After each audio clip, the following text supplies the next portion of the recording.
Everyone. I'm Lynn Salsi, and I'm delighted to be here. And I'm delighted that Kathy Teets publishes my books, and she has invited me for this very special occasion for Zoom into Books. Today, I want to tell you about my favorite character. His name is Jack. He's the same Jack that you know about, Jack and the Beanstalk. My friend Ray Hicks called him Jack and the Bean Tree. But Jack has many adventures. He originally came from England to America in the early 1800s, probably the late 1700s, in the minds of the settlers. And they came with only the clothes on their backs. They had very few farm implements, and mostly the only book they would have been the King James Version of the Bible. So as they settled, they told stories for entertainment, and the entertainment was mostly about the boy named Jack. So I had the privilege of working with storytellers who never wrote a book because they were simply offering oral tradition and oral history of the stories their families told. Today, you can still find the Jack Tales. Mostly, they're now referred to as Appalachian Mountain Jack Tales. And at one time, they were mostly told in the mountains in the winter when people sat around the fireplace, or maybe when the harvest came in, the children were kept on their job because the grandparents would tell the Jack Tales. A lot of people like to talk about the grandfather tales, but in essence, the Appalachian people had as many women telling stories as they did. Kind of thing it expresses a generation, but it doesn't really express a gender, because women as well as men told stories, sang songs, and played instruments for entertainment. So today I want to tell you about Jack and the Giant. And the main takeaway from this is that it is fabulous for teaching critical thinking. So if you're at home homeschooling, or if you're in a classroom teaching, or you're just reading your child a bedtime story, you can tell about how Jack thinks on his feet. And in so doing that, it's a great lesson in critical thinking. As a university professor in English, I can tell you that university students in English still need to develop their critical thinking and their analytical thinking. So this is the beginning for children in a book that is literary and content, ancient and storytelling, fits the Common Core curriculum if you're interested in that, and it's all about critical thinking. So let's talk about Jack and the Giant. So here's the cover. So obviously Jack was involved with multiple giants, and you can see there are two big ones on the cover, and you get the idea that Jack might have to conquer those giants because they're quite a bit larger than he. One of the things about the Jack Tales is that Jack and his mother, or Jack and his parents, are living way in the Appalachian Mountains, and they're experiencing cold winters, and they are experiencing the fact that they have to preserve all of their food, and they usually keep their food in a cellar house. And a lot of times they have a lot of shelves in that cellar house. So as we open the story, we see that Jack is waving to his mother. And this story, he's living alone in the mountains with his mother, although other parts of the series, when he's younger, he's living at home with a mother and father and two brothers whose names are Will and Tom. But today, he's leaving home. He is going to go out and seek his fortune. Generally, Jack is always seeking his fortune. But we like to say that he hugged his mother goodbye. He buckled on his belt. He stuck a corn pone in his pocket. He had his jar of water, and he set out.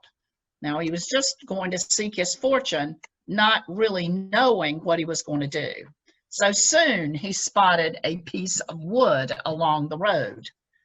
He looked at it, and not being a wasteful person, because he was taught waste not, want not, He picked it up and thought to himself, you know, I might meet some varmints on the side of the road, so I will pick up this stick and I will protect myself.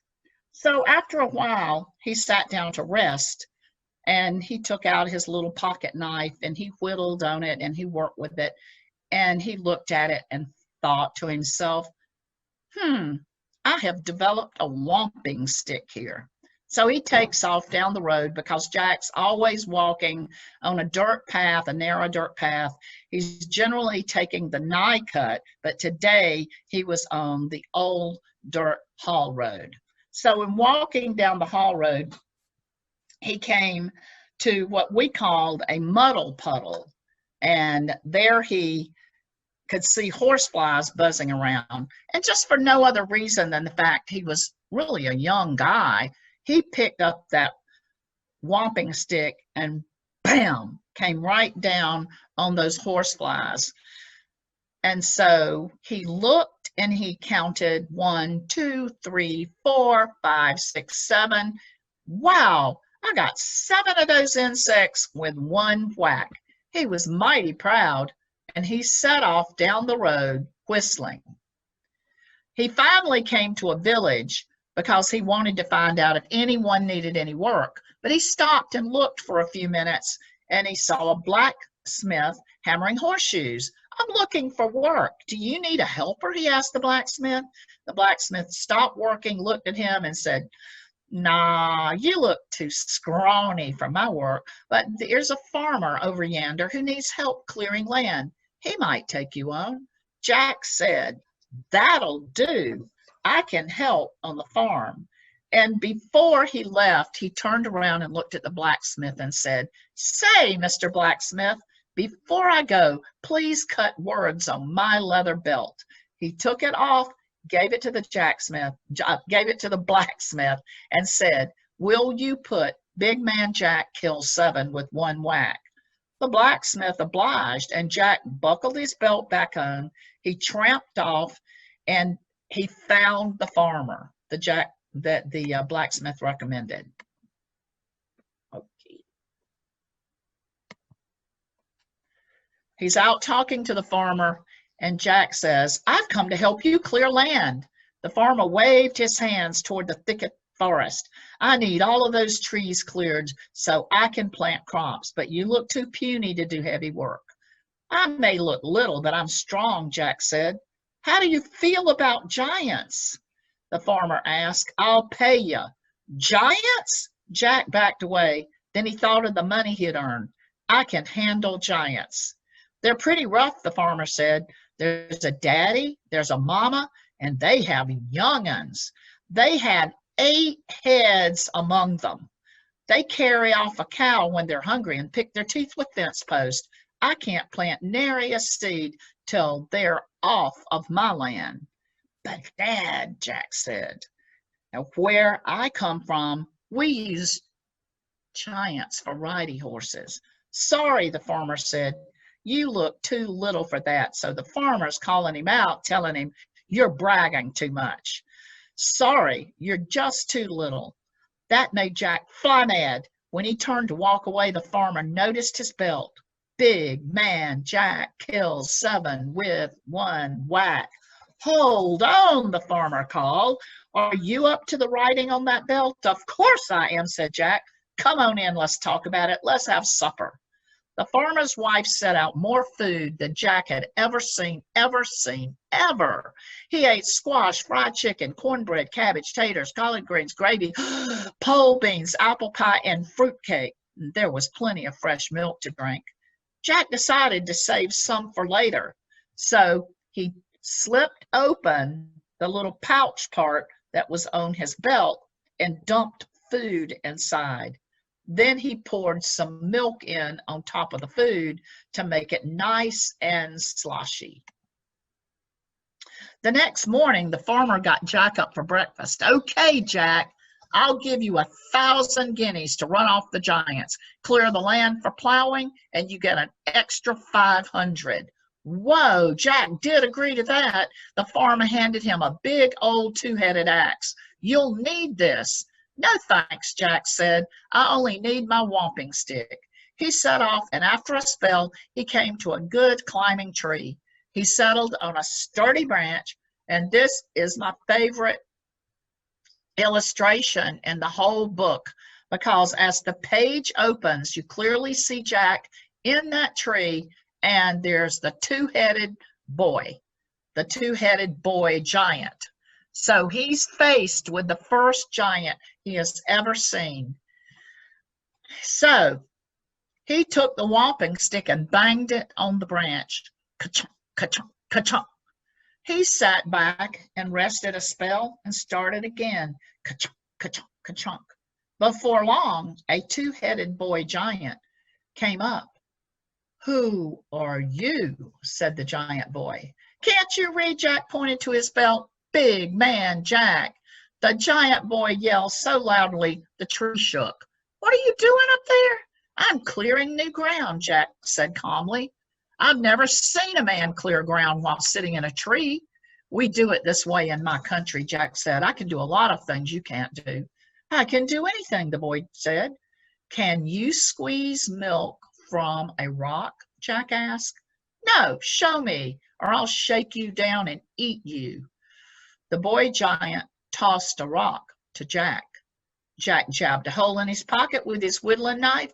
He squeezed the rock against it until milk dribbled out and landed at the giant's foot. There, the giant boy yelled. Throw me that rock.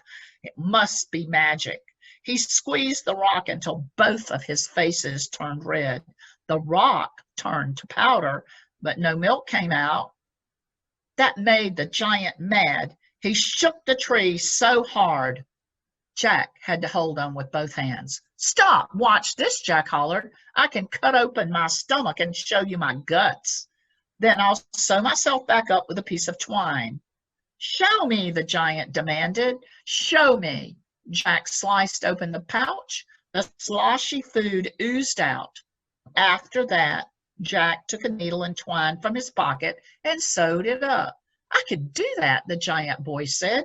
He took out his pocket knife and sliced his belly wide open.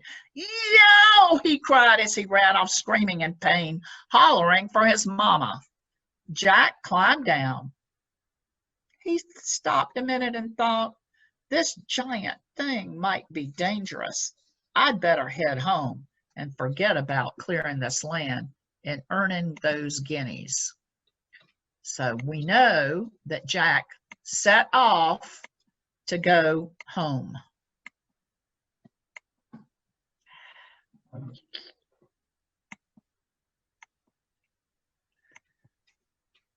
Okay, we're turning the page.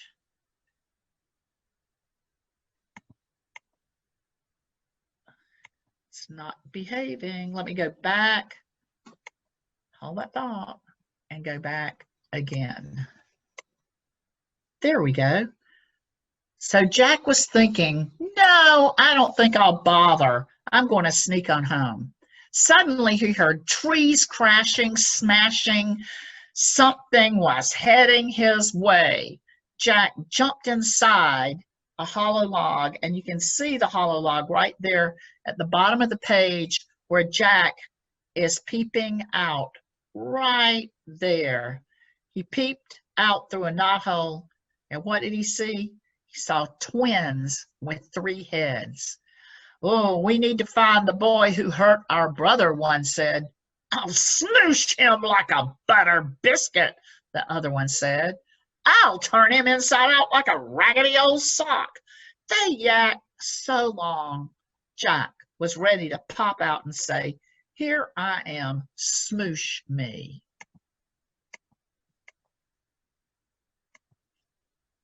The giants spied the log. They didn't see Jack, though. One said to the other, don't forget, Mama told us to bring kindling wood, the first one said. He pointed where Jack was hiding.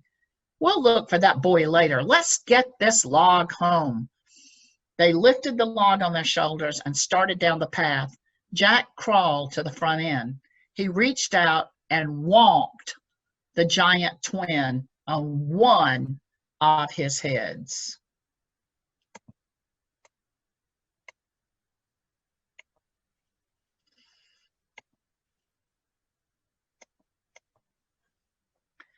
Hey, why did you hit me? Jack slid to the other end and whomped the other twin.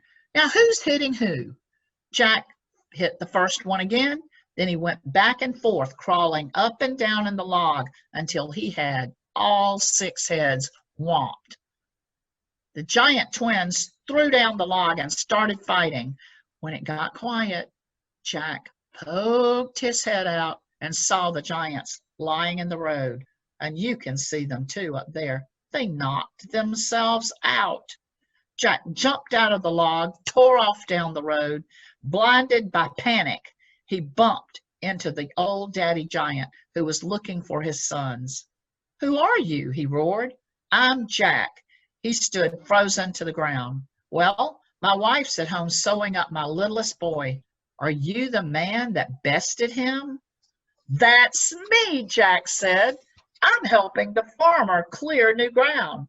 Oh, Daddy Giant said, well, my boys can get right rough, but I've never met a human that could beat a giant. Well, don't go any farther. Your twins are spraddled out in the road. Daddy Giant got scared. You should come home with me. We need to talk. Jack was too afraid to run away. That giant was really big. You can see in the picture, Jack looks like a tiny little character compared to the big giant daddy. And then if you look to the right, you'll see, whoa, he was about to meet the big giant mama too. So Jack was afraid to run away. When he got to the cabin, Daddy Giant hollered, Mama, here's that big man Jack who's been whooping on our boys. Mama Giant's big head was bobbing mad. Psst, he doesn't look big to me. I bet he can't squish a squiggly bug. Then she whispered to Daddy Giant, test his strength. Let's play the crowbar game. Daddy Giant picked up a stout crowbar. He picked it up so easily it could have been a feather. He threw it toward Jack and said, okay, throw it back to me.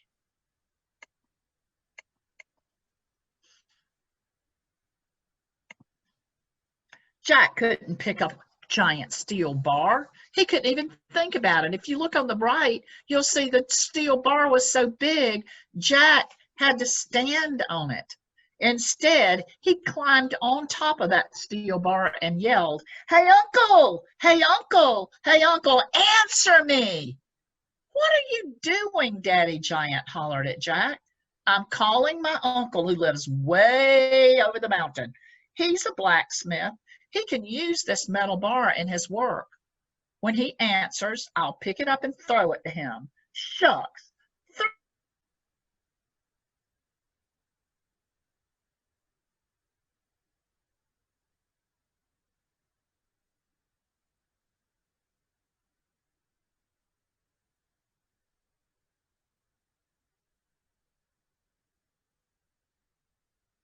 Come on inside. Supper's on the table.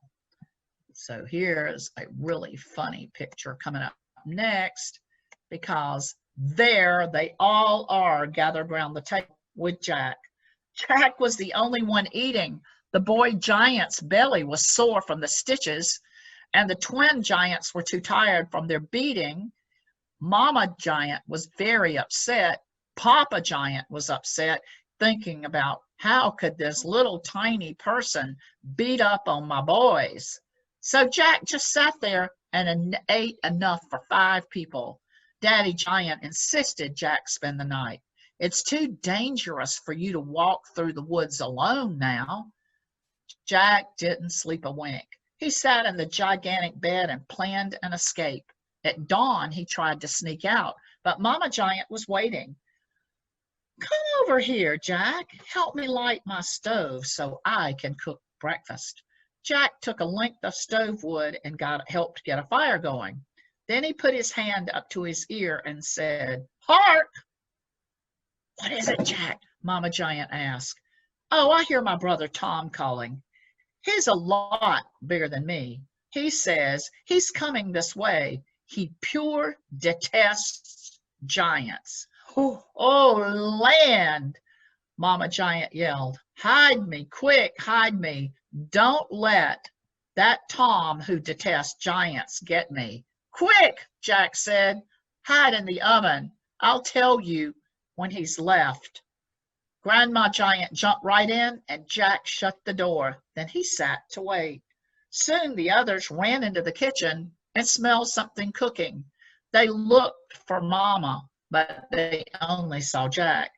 Daddy Giant said, Where's my wife?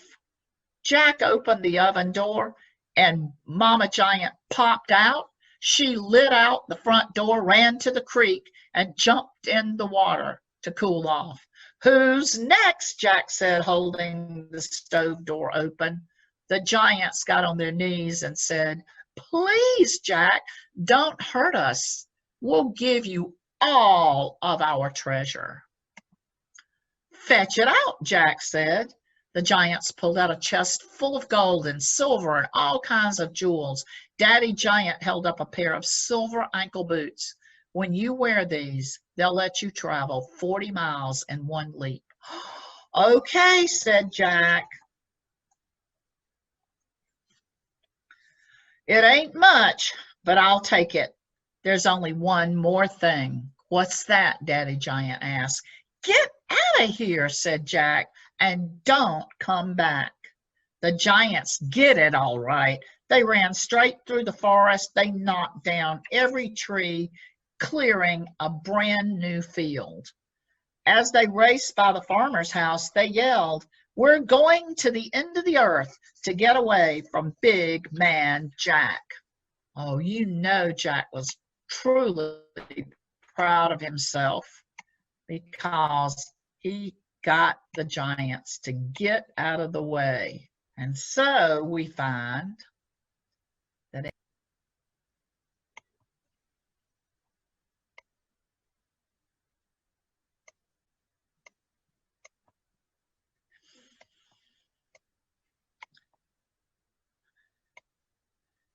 there you go. In the end, Jack walked down the mountain. He collected his guineas from the farmer. He put on the magic boots and arrived safely at home in 2 leaps. His mama was so happy she baked the ginger cake. Jack used the money wisely to plant spring crops. He promised his mother they would never go hungry again, and on cold winter nights, Jack warmed by the fire and told his kin how he beat the giants. He kept the magic boots handy in case a giant infestation ever came on his land and he needed a fast getaway. And the giants. I hope you enjoyed the story. I tell a lot of Jack tales because they're heritage tales, and they are also great tales to stage in classroom plays. They're great stories to tell, great stories to read. And I want to say and thank James Young for the happy, peppy, dynamic art, very bright and colorful. And this is a story that all ages enjoy. I would love for you to order the book from Headline Books. Kathy Teets will be happy to send it out. And for the first 10 people who order the book, we also have a special audio CD, and it has 3 stories on it about Jack. I really had a good time sharing this book, and I hope that you enjoyed it too. So thank you for tuning in, and thank you again, Kathy Teets at Headline Books.